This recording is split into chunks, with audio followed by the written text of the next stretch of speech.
There's a lot happening on Capitol Hill, from immigration to infrastructure. We're happy to be joined by Congresswoman Nancy Mace, who's here to get us caught up on all the major issues.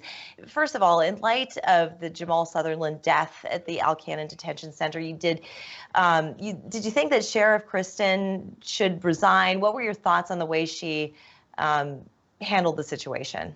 I certainly do not have confidence in her leadership, and particularly this case.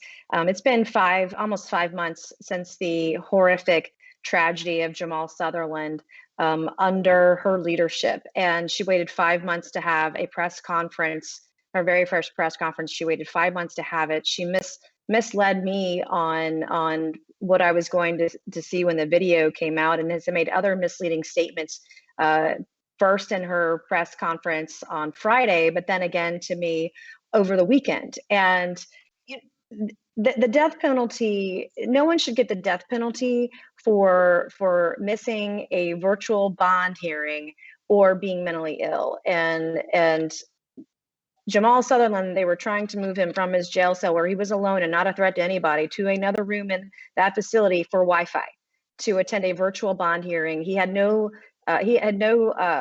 There was nothing legally compelling him to attend. And it was clear that he was in distress, that he has a mental illness and should not have been there in the first place. And so the lack of leadership in this particular crisis, this is a test of character, and it's a test of the truth. And thus far, what I've seen over the last 5 days, she's failed both tests. Okay, let's move on to what's happening, or what has happened in the Capitol. You previously declined to comment on your vote over Liz Cheney and her former position as House Republican leader. Are you wanting to make any comments on that? Well, and I wanted to hear the arguments from both sides. I wanted to hear the speeches, and made the decision during conference, and I voted against Liz Cheney last week and voted for Congresswoman Elise Stefanik. I really feel like we need to be united.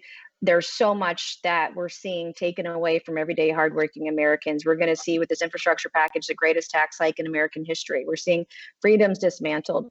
And to try to get through this COVID-19 pandemic, the best thing we can do is win back the majority 2 years from now. In order to do that, Republicans, we've got to be united together. And we're working together to do that now.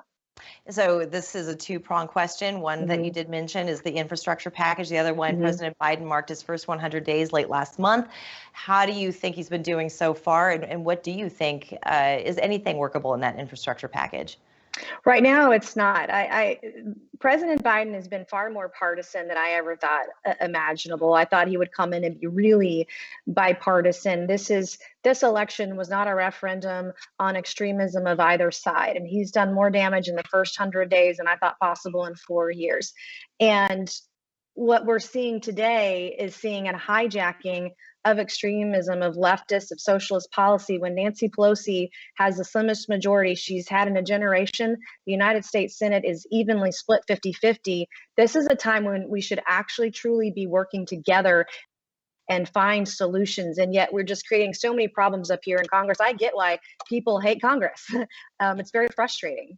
Yes. And let's end on a good note, things that both sides can agree on. Is there anything where you're seeing it coming together in the parties? Yes, there are two things. The very first bill that I ever passed out of the House was on about day 50 on a criminal justice reform bill, where I was the lead Republican working with Democrats to protect due process rights of Americans. And then just last week, I worked on legislation in the Veterans Affairs Committee and passed that legislation out of committee. And we're going to vote on that legislation this week. And so we are seeing it. The one place I thought we'd see more of it would be on the infrastructure bill. And we're just so far apart right now, but that's why I'm on the infrastructure committee to work together and trying to find some sort of solution going forward. And I'd be remiss if I didn't ask you this. What are your thoughts on your former opponent, Joe Cunningham, and his bid for South Carolina governor?